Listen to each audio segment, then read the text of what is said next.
All right, good afternoon, everyone. Hope your first day of the build has been fruitful. And I bet it's kind of overwhelming with so many new technologies and services we're introducing today. And this session happens to be one of the last sessions of today. So we will do the best to energize you, to keep you awake. And let's get started. So having said that, let me officially welcome you to our today's session. And our session is about how do you get started with Azure database for MySQL. And this service, along with PostgreSQL, was just announced a public preview this morning at Scott's keynote. And we're so excited about it. We have 4 of us to come on stage to share what the service is about and our customer journey. So I want to quickly introduce the speakers. I'll start with myself. My name is Gabi Liang. I lead the MySQL team. That team actually is mostly based in Shanghai, Microsoft. I myself also come from Shanghai. And we have Jason Anderson, and he's our GPM on MySQL. He's actually based here in Redmond. Then we have our 2 honored customers coming on stage to share with our story. One is Matt Williams from Vancouver School District 42. By the way, that's Vancouver in Canada, not the Vancouver in Washington. We also have Kevin Lasoto from GeekWire, everybody knows GeekWire, and also come here on stage to share their experience. All right, starting with our agenda here, we actually have a very simple agenda. I'll share with you, Jason and I will share you about what the service is about, and we'll do a demo. Then we'll also talk about how our MySQL is deeply integrated with Azure Web App Services. And then we will have our Kevin and Matt come on stage to share about their story. Those very simple 3 agendas. And let's start with our services overview. So for those of you who were at Joseph's earlier session this afternoon, this slide may look familiar. Or if you had Sunil's PostgreSQL, this is also similar. Before I get started, I want to take a quick poll of you. How many of you using SQL Azure today? Wow. How many of you are using MySQL on-premise? Okay. And how many of you are using MySQL on VM on Azure? Okay, wow, you got a mix of all of them. Okay, great. I'll try to address all of these needs with our sharing here. So this slide is important in the sense that it is our PaaS service, that all our SQL database and the SQL DW is built on top of it. And both of the service has been running for a couple of years and with tens and thousands of customers. So this PaaS platform is really proven, robust, and scalable. And it is really, as you can see, scalable. We have 38 regions. This service is, this platform is built on Azure Service Fabric that's spanning on 38 regions. And with this Azure database platform, there's a couple of key things I want to call out, which I can drill further about why it's important, because that's why MySQL and PG is built on top of it. First of all, there's 3 features. First of all, it's intelligent. When I say intelligent, what does that mean is it actually can provide self-diagnosis, and it can provide tips and advisors for DBAs to consider to optimize your databases. And it's all starting with monitoring alerting. And it helps to monitor your key critical resources and gives you alerts so you can take actions. That's the intelligent part of it. And it's also trusted. Now, Microsoft Cloud takes trust really dear to our heart. This is one of our key differentiators. And when we want trust, we really mean 3 things. First one is available, high availability.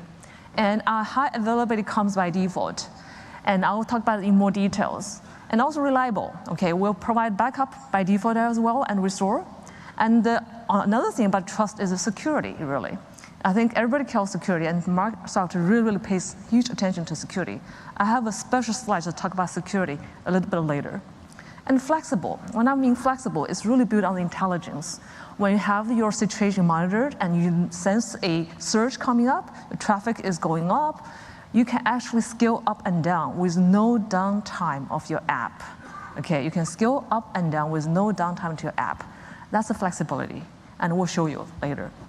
So keep that in mind. The 3 new features are this platform that's really where SQL DB, SQL DW, and today MySQL and PostgreSQL is built on top of it. Now, our team has been working very closely with this platform team, not only to make the MySQL runs well on this platform, also this platform is optimized for those services sitting on top of it, including MySQL. All right, now within that frame context in mind, let's drill a little bit further into MySQL database. So what does it mean for a developer or dev DBA? What feature do we bring on the table by announcing the service today? Okay, let's start with provisioning. Okay, provision only takes a few minutes, very quickly. And for those of you who are using VMs, you can imagine what life looks like. You're trying to spin up VM, you're trying to download image, and you're trying to get it up. If you want to even do high availability, you can have to just set up a cluster. There's lots, even with the familiar DBA, I was just talking to one of the audience here, like it takes a long time to even set it up. Now we have that. Also, we have the high availability is built in. Keep that in mind. It's a built-in high availability. We really view high availability as something any cloud provider should provide to our customer as a benefit using cloud. It's not something we should monetize on. And how it works, we actually we have a couple of replicas of your data set up for you in the region that your server runs. And in the event that your server goes down, we quickly spin off another server and switch the server talks to the replica data. And your application, all this happens within a minute.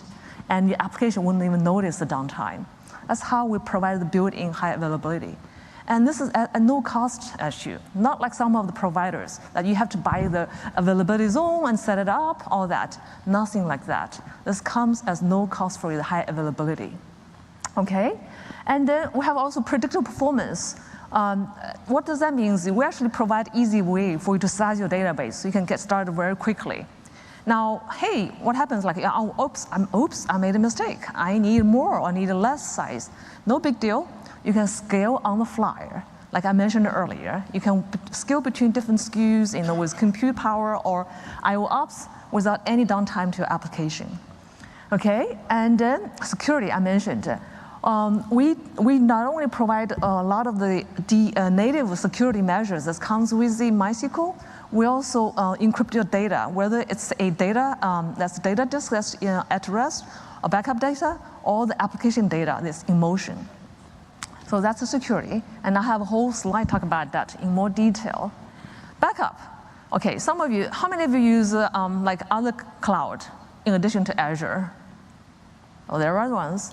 And I don't know, I think you probably remember your experience with that, right? You have to pick, it's not comes by default, right? And here, it comes by default. You do not have to select, I do want backup. We gave you backup by default. And guess what? Even better, we provided the restore using point-in-time restore up to 35 days. You don't have to pick 7 days or 14 days. We'll give you 35 days by default. And the best is, for some other providers, you have to calculate. Are you going to use the storage for your database? How much you can use for database? How much you can use for backup, right? Not here. The storage used for your backup comes free. We provide that free for you. Keep that in mind. Those are differentiations. Now, I mentioned deep integration with our web apps. And if you are using like the WordPress, all this, it took very few steps to get this up using the deeply integrated MySQL as backend. So those are the key features that we bring on the table for a database as a database for MySQL. Now let's look at, I want to reflect a little bit. I just mentioned I come from China, right? Even though today we announced a public preview, it really doesn't mean we're not familiar with MySQL. The journey started quite a while back. Actually, 3 years ago, when we started the China instance of Azure, we had no partner offer. Some of you today using our partner offer from ClearDB in the US. Yeah, so people nodding heads. Unfortunately, at that time, due to all kinds of complexities and complications, we could not bring the partner offer to China. So, and yet, the MySQL demand in China was proportionally higher than the US, actually.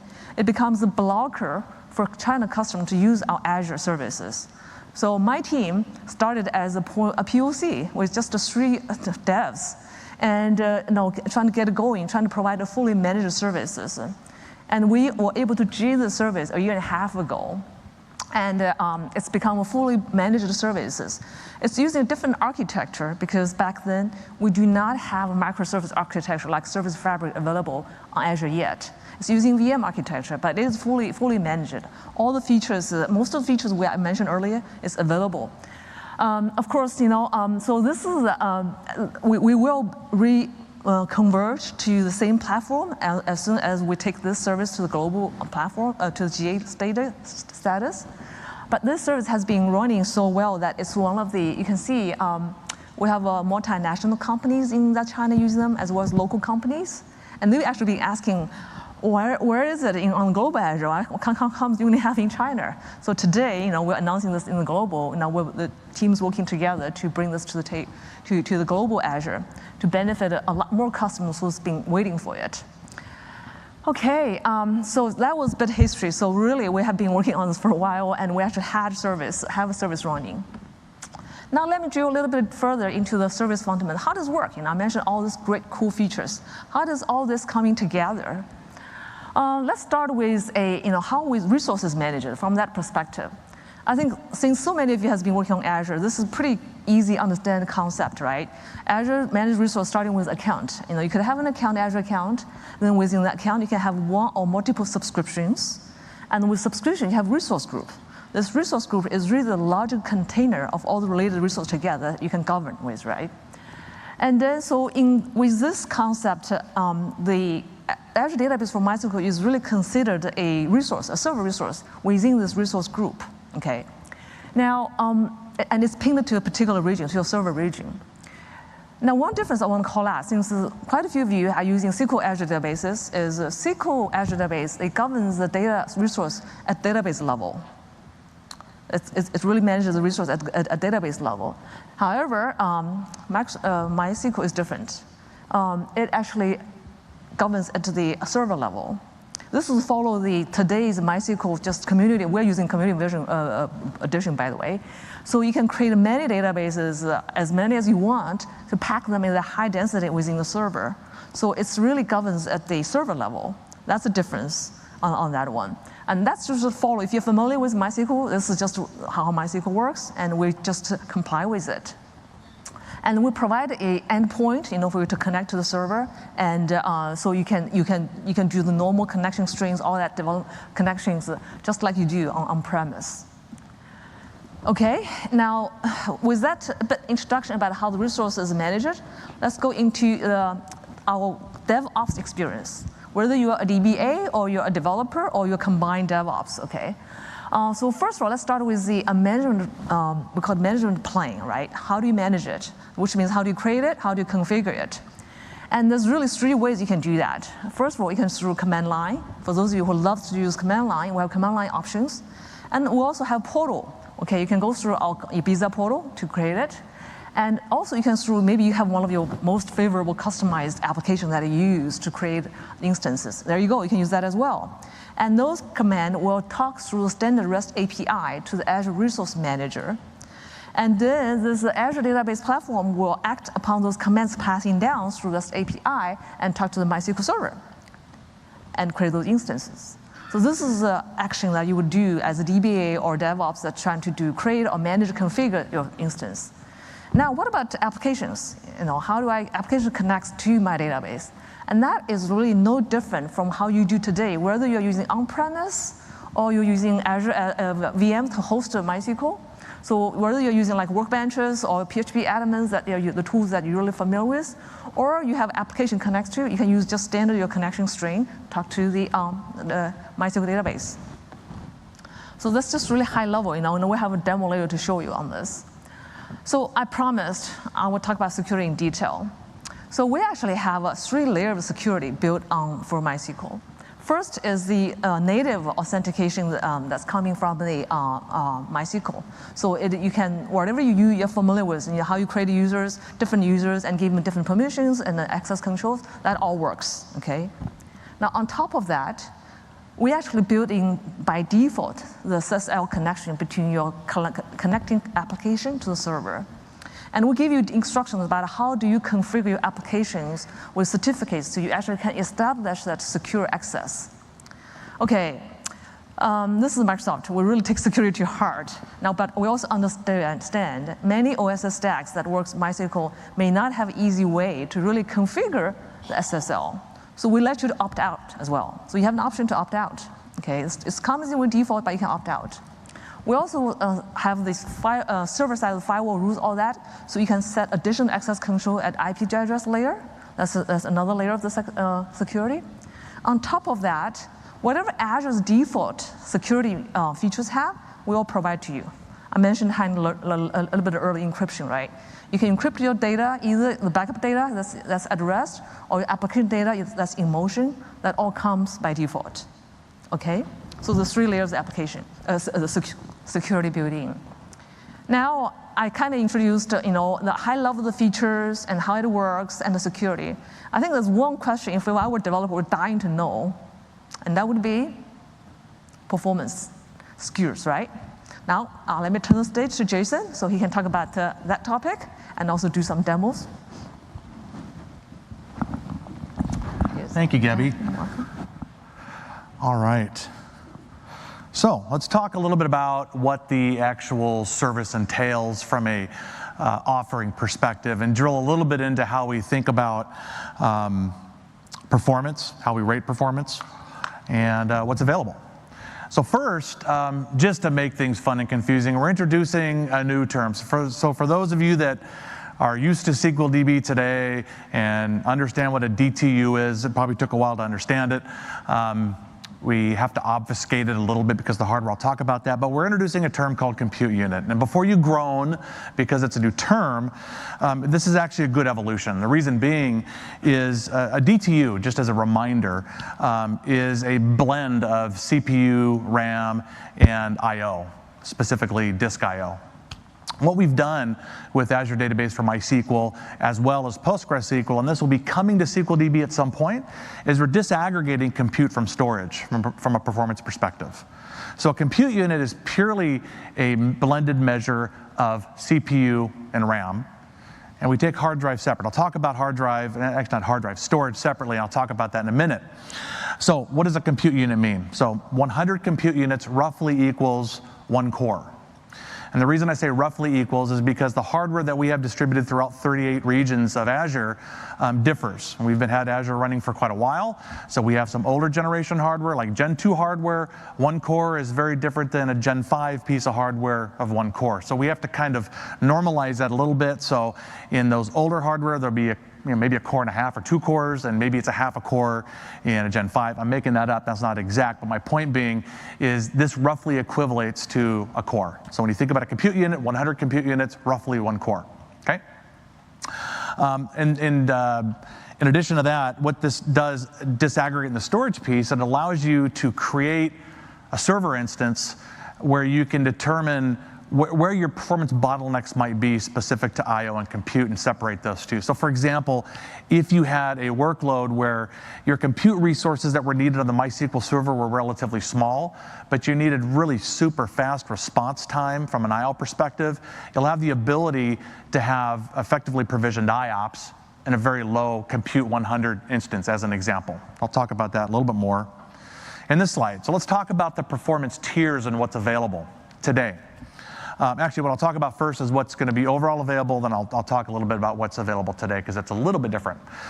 So we have a basic performance tier. This will be very similar to, for those of you that are using SQL DB, will understand this. We'll have a basic, standard, and premium performance tier. The basic performance tier will have SKUs of 50 and 100 compute units. They will come with 50 gigabytes of included storage. And again, as Gebby mentioned, you don't need to worry about your backups taking up that 50 gigabytes of storage. That's all in the back end. You get that for free from us. This is just your database storage, simple to manage.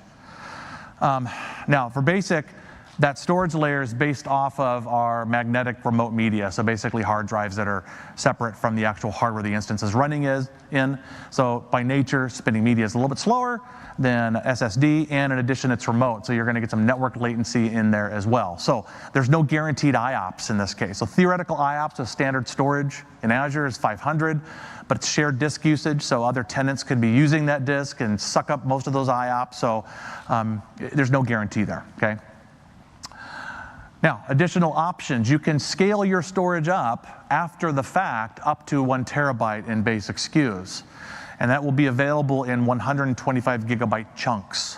So if you want to go up from a 50 to the next tier, you go up to 175 and so on, up to 1 terabyte.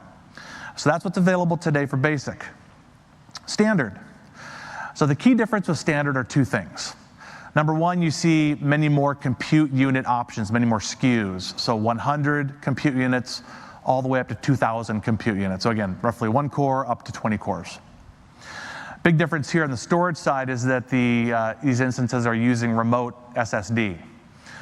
So of course you're going to get higher IOPS as a result, and in fact we have guaranteed IOPS in this particular case. So we have IOPS scaling of 3 IOPS per gigabyte. You get 125 gigabytes instead of 50 to start. So out of the gate, you provision a S400 instance with 125 gigabytes. You'll have guaranteed 375 IOPS with that instance. If you increase that storage, the IOPS scaling goes with it, so your IOPS increase. So if you decide that you really need that low I/O latency, but you don't want to move into the premium tier, or the premium tier is not available, as it is not available at this point, you can actually just provision additional storage, and you get additional IOPS. Okay.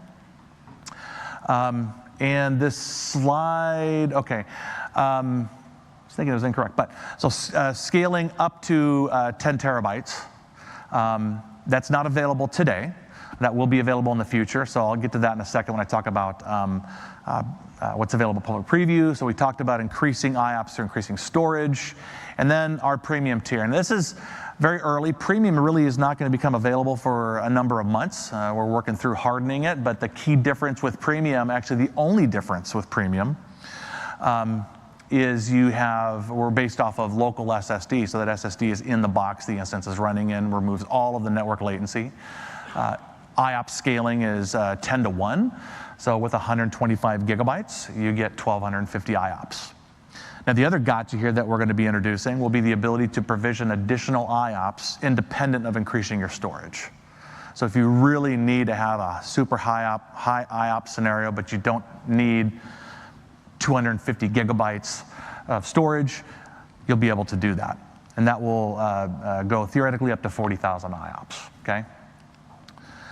Now, all of this is built on top of the Azure database, relational database platform Gabby talked about. So what comes with that? So number one, which is a key thing, is 4.9 SLA high availability, all built into the platform. So no configuration needed. You don't need to set up replicas on your own and manage failover logic and so on. This is all built in.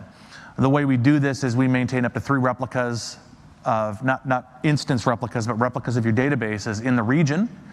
And in the event that you have a failover, or in the instance your server instance fails, we spin up a new instance, point to that replica, and overall downtime is less than a minute. So most applications are resilient enough, we find, especially WordPress as an example. Users won't even see it if you've got caching set on. So that's why we say no app downtime. That's all built in. No extra cost for that. You don't need to pay for an instance or deploy in multiple availability zones or anything like that. And then online performance scaling. So this is really cool. So let's say that you want to go ahead and deploy your app and you're testing it out. You start with a basic 100 and your testing is great. You do a bunch of load testing internally, looks fantastic, and you roll it out and you realize, oh my word, it's my CPU, my compute units are pegged. You'll be able to scale that instance up all the way up to a premium 2000 if you want, or you can provision it down if you need to as well. That all happens on the fly, meaning using our HA framework, there's no app downtime. You can hit that scaling, hit OK, and it just happens. You'll see that later in action.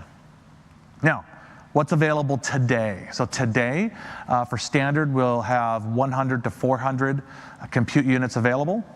And we are limited today at 1 terabyte in storage. So that will be increasing, like I said, over time. Okay? So where are we today region-wise? So we're currently in 4 geos, 11 regions that are available. I'm not going to read them off because you can all read that. This will be changing within weeks. So we are rolling out as fast as we can right now. So I would say if it's not in the region you're interested in, be patient. It will be there very soon. It's just a matter of deploying to regions is all that matters. We just wanted to make sure we had the basic geo coverage to start. But that's where we're currently at this point. So more coming soon. Same regions that are available for PostgreSQL as well. So everything I just talked about up to this point here is exact same with Azure Database for PostgreSQL. That's the beauty of it. If you're using both, it's a consistent model, and it all works the same, okay? But at the end of the day, it's really all about the apps, right? I mean, as a developer, you don't really want to worry about managing your database and the server and all of that. You want to just set it and forget it. It's kind of like plumbing, right? So let's talk a little bit about apps. So the beautiful thing about the fact that we're based off of MySQL Community Edition, we make no changes to the engine at all, is number one, there's no PaaS lock-in, right? But number two, there's no concern about your apps working in our servers, in our service, okay? All your tools that you work, your dev tools, your deployment tools, your migration tools, the frameworks that you use, all of those are going to work the same way they do today. We're not going to pull you to some new something else. You can use what you use, and it all works. And in fact, the migration experience is pretty fantastic. I mean, in some cases, for some apps, it's just change your connection string, right? When you migrate your data, change your connection string, and voila, you're done. It's really nice. So let me talk a little bit about some of the Azure magic, as I would say, outside of the PaaS platform. We really work closely with the Azure Web Apps team to be able to provide solutions out of the box for customers.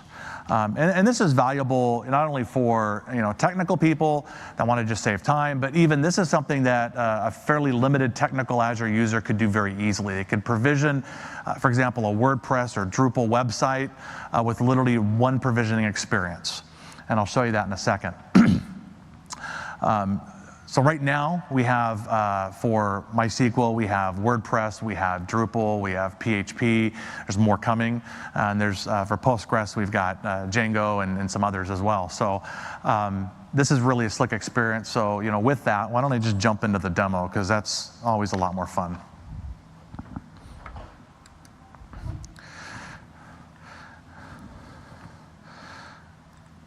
And of course, the fun part here is I have to log on. Hey, look at Windows Hello, just worked. I love that. Okay, so let's start. Let's start with the Azure Web Apps experience. What is that like today? So this is live in the portal. This is not, staging code or anything. This is what you can actually do today. So I'm a user. I just want to deploy a WordPress website. It's that simple. So what am I going to do? I'm going to search for WordPress. Okay, I may not even know there's a MySQL backend to it, okay? I just know that I'm a WordPress guy and I just need to do this. So, so I search for WordPress, and you see there's a bunch of things here, but what's new, actually what's not new, this has been here, but WordPress on Linux, I'll just use that one because, open source Linux and all that. So from here, very straightforward. Let's go ahead and let's call this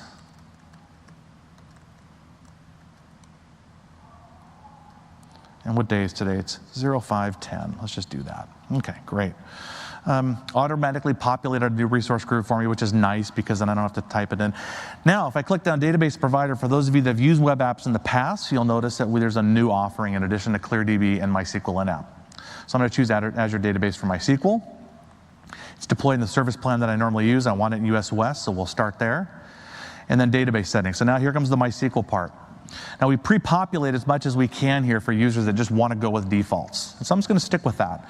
So I got my server name, which effectively is a concatenation of my app name with a MySQL database server.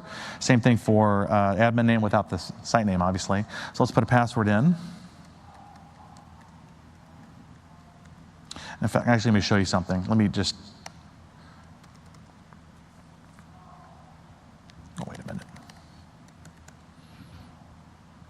Okay, well that's, so I tried to type in root, and this is evidently a bug we'll have to fix, but in the native experience, if you type in a band name for MySQL as a user, it'll flag that for you, but, oh, that's because that's the password. Okay, let me show you that here, actually, in the right spot. There we go. Saying, hey, you can't use root as a user account name, so anyway, let's go back.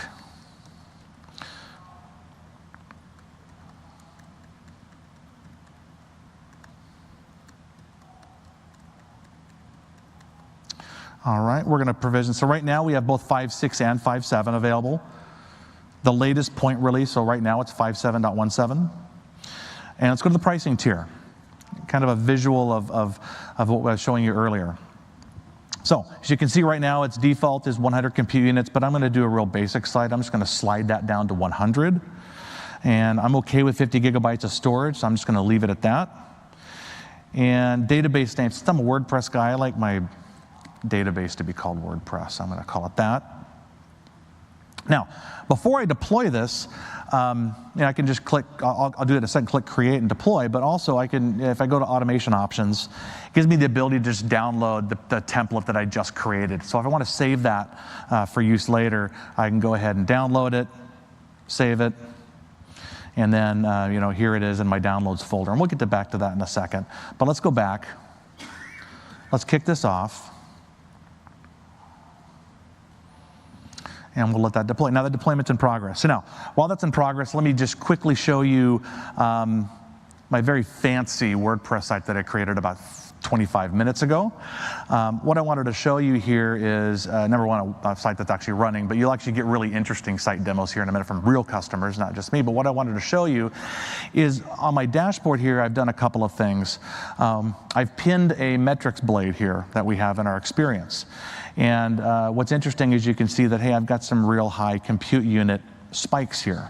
Okay, so let's drill into this a little bit and see what this actually shows. So I can pick a bunch of things, and I picked everything except I/O percentage, because since I'm in the basic tier and it's remote magnetic media, I can't report any IOPS usage anyway. So, but I can do that in bar and line. I can do it hour for the whole day. But the really cool thing about this is if I go into the database instance itself and head on into the let's go to the alert rules. I can actually set up alerts based on things that I care about. So what I did earlier is I set up an alert for compute unit. So let's open that up and take a look at it. I set up an alert to tell me that, hey, if I go above 40% of my total compute units that I have, send me an alert. And what that alert sent to me was, it sent to my email address. And I actually have the email in my phone. It just buzzed as I was sitting down, and I got the alert. But I also can connect it up to a logic app if I wanted to as well. So the idea being that in the future, we'll be able to have the ability to set it up such that you'll be able to auto-scale as needed. Right now, you have to manually go ahead and act. If you get to a point where you hit an alert and you want to scale up, you can go through and very easily do that. And you'll see that in some other demos, so I won't show that to you right now. And then last thing, really quick. I mean, for those, how many of you do ARM template deployments today? A few of you, okay. So, I mean, the beautiful thing about templates is it's very, very simple to do. So here's the template that I downloaded. There's basically two key templates here. If I'm going to provision from like PowerShell, for example, there's the template.json and parameters.json. The template.json is kind of the basic info. Let's take a quick look at it. It's the basic information that you don't need to modify to deploy the site based on that deployment that we created. So what it's doing here is it's looking for the parameters JSON file, which has a bunch of strings calling out the specific things that you would customize your database name and things like that. And then it goes down and provision an Azure web app, and then pulls the WordPress installation from the Docker registry and creates a Docker container for it. So that's the template. And then the parameters, this is where you would edit yourself and then change the things that you would want to change. Let's go to parameters. There we go. You know, what region you want to be in, what your server name is, and so on. So, but I won't go into more detail there. Just from there, you can go to the CLI and you can provision it and do it that way. But the portal's so pretty that I figured I'd show you the portal. So that's it for my demo. So let's switch back real quick. You know, and the key thing really here at this point, I mean, what I've shown you is, you know, what's there in the portal, and I showed you a really lame website. But you know, don't take it from us. I want to have you listen to a couple of our key customers come up and tell you what they've done. And I'll start with Matt. Why don't you come on up, Matt? And I'll let Matt introduce himself and tell you his story. So, all right, here you go, buddy. Thanks. Hi. Let me go forward a slide here. I'm Matt Williams. I'm a systems analyst at School District 42 in Maple Ridge, PC. So School District 42, we're responsible for about 15,000 students. Population of the area we're responsible for is about 100,000 people. So we're not a huge school district compared to some regions, but we're a good size. So with our school district website, we were on premise. Our website, we had some issues with it as far as performance. We really had to over provision the servers that we were running in order to survive some issues as far as traffic spikes. Normally we'd sit around 15,000 users a day, as the parents or staff are using the site here and there. But then if we hit a snow day, like we had some pretty good snow in the area this past winter, we could get 80,000 page views in an hour, which when your web server is used to 15 a day, 80,000 an hour makes it do some fun things. So we really had to make sure, like our web server, we were running it with like 16 gigs of RAM just to survive one day a year that might happen so that we didn't have to do anything with it. It was it wasn't the best use of our resources at the district. And we had to manage everything as far as, the web server, had to make sure it was running right, caching was running properly for the web server. We had a MySQL server on-prem that we were running as well. And so we moved that to Azure. And like probably most people, we evaluated the different options we had as far as MySQL. We decided that the best choice for us was an IaaS VM. We could get the performance we needed, and it was really easy to tell, kind of, for me anyways, as an infrastructure person, what performance I would get out of an IaaS VM as compared to trying to translate what a DTU was or some other performance measurement. But we still had to over-provision our IaaS VM to survive the snow day so that we didn't have to scale our front end and the back end. The front end under our app services would scale for us, and that was really great, and it worked really well. But still the back end, I had to manage the VM, manage MySQL in the VM, make sure that everything was running well. And it did run well for us. We ran this last snow period through with running on the IaaS VM and had some pretty good performance on that. But again, it had to be over-provisioned. So we moved to the Azure database for MySQL service maybe about a month and a half ago. And when we did some load testing on dev to see what kind of performance numbers we were getting, with caching turned off on the front end, we were seeing better performance than we were getting with caching on in the front end on production. So we knew that it would handle the loads that we were looking for in the tiers that were available to us at the time. So we decided to make the move to with production. And the migration was pretty simple. We just used the tools inside Workbench to do a migration of the database, made sure that there was nobody editing content or anything like that at the time. And then FTP'd we had to move the site into US West out of Canada East, because at the time the service wasn't available in Canada East. It's still not. The little dot wasn't on the screen yet. I was disappointed. So we moved our web server, and that FTP took forever, like 4 or 5 hours to run the FTP. And then lit things up, changed the connection string in the config file, and we were up and running. It was pretty simple. It worked well for us. The one thing we had to do was delete the transient records, because they didn't like the new database as far as everything was moved, new IPs and that sort of thing. So deleting the WordPress transient files and records in the database, and everything worked great. So that was like a really quick run through of 3 relatively boring slides. And I'm going to switch over to a demo here. And my computer is restarting, which is awesome. So what we're going to do is hijack Jason's computer. Yeah. Okay.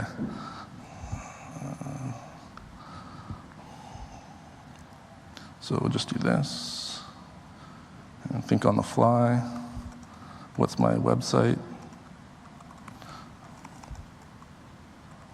New keyboard. So this is us. This is our website.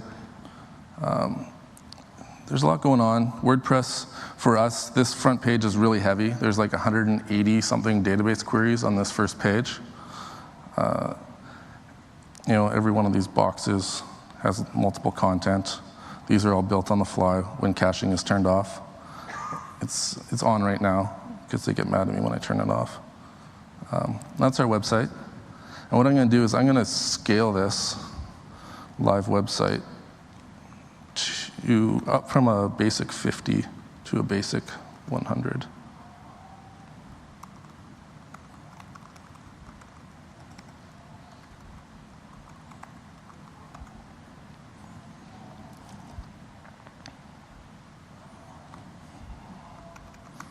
My custom ADFS login page.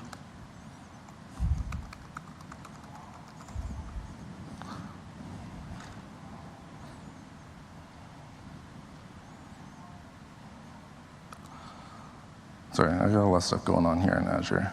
It takes a couple minutes to load sometimes.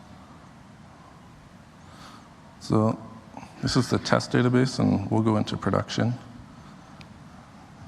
So there's a couple ways that I can scale this. One is right in the portal, and it works really well because I did it 30 or 40 times over the last couple days preparing for this. I just grab this little slider, move it to the right, and say OK. And the website, we'll go back. Let's refresh, it's still loading. I can move around, I can show you my daughter's new elementary school. She's going in. Oh, I broke it. That page wasn't cached. So the front end's cached, so I get response on most of the pages that people go to. Apparently my daughter's elementary school is not popular. And it takes about a minute. And I have $116 left. That's my MSDN account. I don't use it enough, I guess.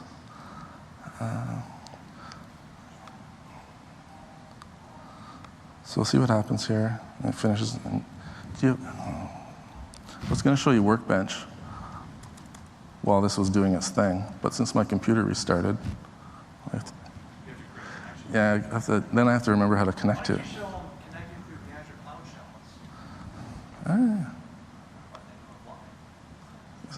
This is fun, because this works.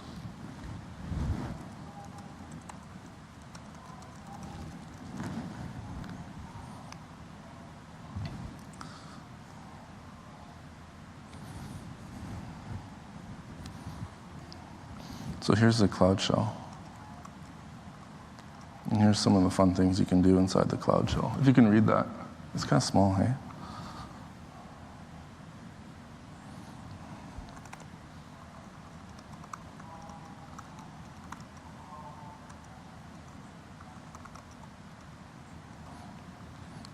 So we can scale it from the cloud as well. I probably shouldn't do that until this is done scaling, though.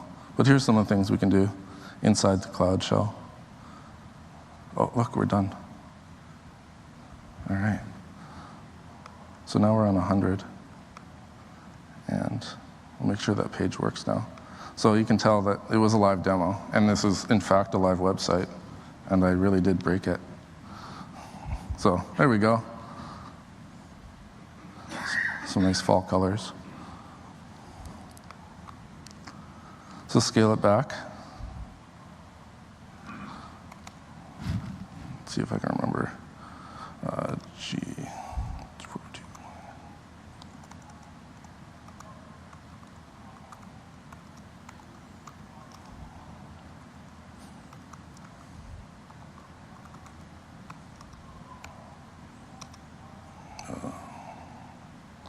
See, now I forget.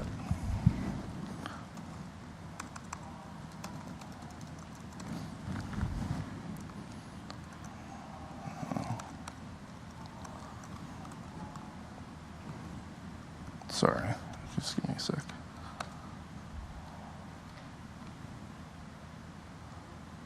I'm zoomed a little bit too much and I can't scroll up. Thank you.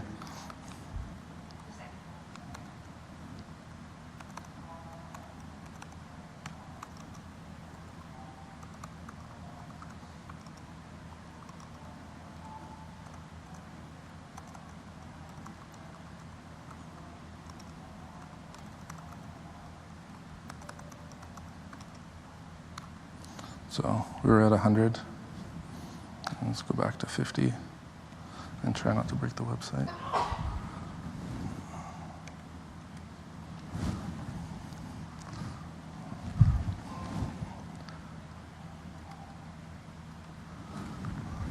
So this will just take a minute. It literally takes like just under a minute to do. And my computer started working again. So I can do this. And I'll come back to that.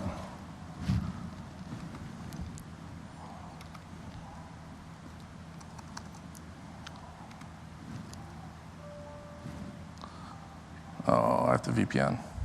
It was VPN'd in. I'm going to do this really quick because I'm running out of time.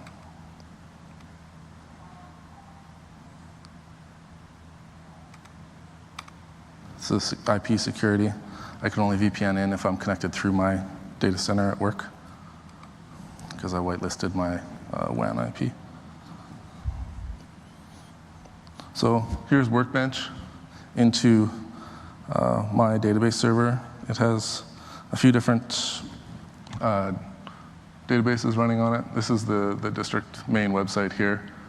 These are some other school websites and an API we're building, all inside the same database server. And here's a select command that's handily already ready for me. And you can see there's the posts off of the district website. So we can play with the data on the cloud inside Workbench. And I see on Jason's computer the scale just finished. So it's easier to tell when it finishes in CLI because it gives you the JSON output. And my website is still here. There we go. That's all I want to show today. Thank you. All right, now we'll like to introduce Kevin Lasota from GeekWire. Kind of an interesting story. He'll kind of go into more detail of it, but he sends an email to our EVP, Scott Guthrie, saying, hey, I want to move our website over to Azure, but you guys don't have any options for MySQL. And Scott says, well, actually we do, just keep it under your hat. And so this was like, what, less than 2 weeks ago? Yeah, less than 2 weeks ago. 2 weeks ago. Between now and then, he's got a pretty interesting story. So, Kevin. Yep. Thanks, Jason. So good afternoon, everybody. I'm Kevin Lasota. I'm the web developer. Oh, let me change the screen here. No, that was great. I mean, besides the computer reboot, but I mean. So, do I have any GeekWire readers by chance? We got some GeekWire readers. Thank you. So I'm the lone web developer for GeekWire. We are a technology news. For those of you who aren't familiar with us, we're a technology news site based here in Seattle. I changed the wrong one. Here we go.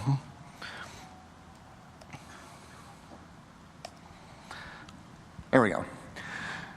So we have as a news site and a growing news site, we have a fairly demanding use of, in our case, it's also WordPress, just like Matt. We get about 2 million visitors a month, generates over 3 million page views. Most days are fairly predictable, Monday through Friday, or, people wake up and they go to, it starts at about 7 a.m. and it ramps up and then it tails off at the end of the day. That's not always the case. Our site also has to deal with very, very large traffic spikes. You'll write a story. The most recent example, we wrote a story about Steve Ballmer and he's doing some new government data project on the side. Bill Gates happened to retweet tweeted our story about Steve Ballmer, and it sent off all sorts of traffic to the site. There's also a lot of load on the site from our writers. I can cache the front end. We don't have our users don't log into the site, so I can effectively cache a lot of the pages for readers. But I can't do that for writers. We've got about 10 writers are on it at any given time during the day. And it gets that is their workspace, more so than email. They edit inside of there. It's very time sensitive. If anything is slow, If I get timeout errors because the database isn't responding, I will hear about it immediately. And if they're on deadline for a story, they will not be happy with me. We were running on WP Engine, which is a completely managed WordPress experience. They give you different pricing tiers, but the actual infrastructure that they put together is a black box. They won't tell you how many processors or how many, is it on one VM or a cluster of VMs or whatnot. And their model is pretty much a lot of things that you would want to do on the back end. If you wanted to tweak the PHP memory or the process pool, you wanted to increase that, or you wanted to increase the PHP memory limit, that requires either an online chat or an actual call to them, and they'll do the work on your behalf. Our site has gotten sophisticated enough, the performance needs were great enough, and also from a pricing perspective, like as you move up on some of those managed platforms, the pricing, it's a very premium pricing, especially when you get into the larger tiers, which is where we've started to reach. So we were planning a move of the site anyway. We wanted to break out all the workloads on our site. I believe what we had at our managed provider was a LAMP stack plus memcache all running on one monolithic, something like an 8-core or 6-core, 8-core box or something like that. So our goal for the move was I want to break those out, be able to manage the scale. I want to monitor each one independently, and I want to be able to manage the scaling of each one independently. So as Jason said, I actually sent a complaint mail to Scott Guthrie. I worked with him a long time ago, like 15 years ago. A long time ago I worked at Microsoft. And so I sent him a message, and I was just complaining. I said, hey, there's not a good MySQL option. This is what you guys should do. I'm going to go in a different direction. And he said, hey, keep the secret, but we've got this MySQL service coming. So last 2 weeks I kind of scrambled around. I literally just turned it on our site this weekend. So the other thing about our site, and this is more of a WordPress problem than anything else, WordPress is poorly architected. It requires lots and lots of database queries. If you go to our pages are even heavier than Matt's in terms of all of these elements on the page. You've got the stories, you've got the latest posts, you've got the most popular posts. All of these are independent queries, and if you don't do it correctly, they're all going to hit MySQL, and it's going to fall on its face. So almost every element on here has some generation time, like this. The related stories actually make a request to an Elasticsearch server, and then return it, and then you have to query MySQL, and you have to grab the images and things like that. So our goal, our infrastructure, everything that we do has to be heavily cached, otherwise it will not perform. It doesn't. I could throw the largest MySQL database possible at it. So this is actually where we landed, and what I rolled out just a couple days ago. Cloudflare, we've been on Cloudflare for a while. That sits in front of the site as a web application firewall and a proxy. It's a protection mechanism for us. It does filter out some malicious SQL injection attacks and things like that. It also provides denial of service blocking, so that was important to us. Behind that, we've got a couple of Linux VMs. They run the Docker extension. This was our first venture into Docker. I found Docker actually made it simple to maintain and basically create and maintain the two containers that are important to us, which is the Nginx web server and then a PHP FPM container. And so we use FPM because it allows us to do the fast CGI caching on Nginx. So when we have one of those days where a site or a particular story goes viral, there's no way that the database is going to be able to handle. The database or PHP. Both of them will fall down if they get, if you're getting tens of thousands of views per minute or something like that. So the way the site is architected is that, we use a microcache on Nginx, and it just, when an article can't get hit, the page will be cached for at least, I think I have it on either a minute or 2 minutes at the moment. So if you hit it, the next person hits it, they're going to receive a cached version, which is, if you haven't used it, the Nginx page caching, it's pretty easy to set up, and it's fast. It's very fast. We swapped out Memcache. We're actually using the Azure Redis cache. All of the page elements in our site generate all those queries. A few of them are kind of heavy queries that you'd prefer not to send to the database when you don't have to. So, it'll run, it'll cache the query result in Redis for 30 minutes, or some of them might be 60 minutes, or some of them might be 15 minutes. It depends on which page element it is and how fresh we need that to be. And then we rolled out the MySQL database on Azure. And the beautiful thing about, I would say it about both of the services, both Redis and MySQL, I'm not super interested. I'm not super interested in tuning them. I don't want to worry about backups. All I really want to know about is it performing? Is what I have big enough, and push the button and make it bigger if I need to. There's more work that I can do on the web layer or just on the site itself and not have to worry about that. So we rolled out the MySQL. We're in production on it. The site you see right now is in production. I can actually show you.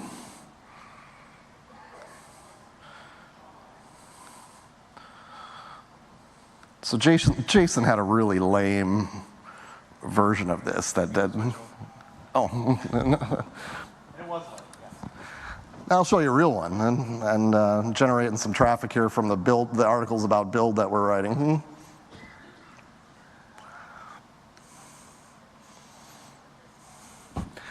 So this is our production database, and you're seeing the compute units on the bottom there.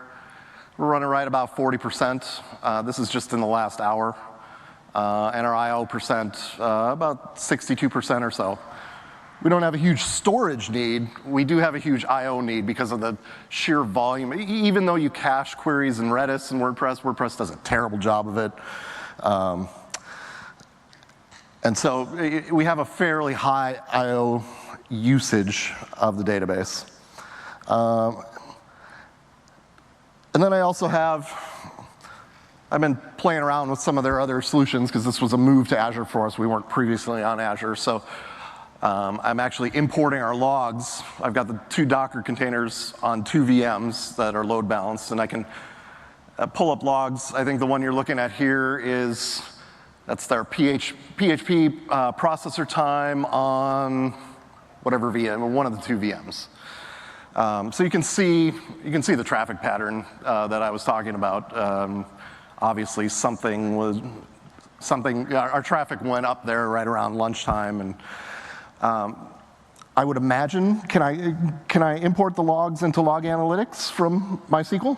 There you go. You can also, if you're using the OMS solution here as a dashboard or a query interface for your MySQL logs, this could be a good solution. This could be a good solution for you. So anyway, I'm getting the yellow light here. So that's all I had for today. Did you want to wrap it up here? Thanks, Kevin. Yeah, thank you. That was great talk. And thanks. And thank you, Matt, as well. Just quickly wrap it up. And we really highlight the things we talked about. Remember, this is built on a platform that is that's being built and proven by SQLDB, SQLAW with tens and thousands of customers. So it's robust, it's scalable.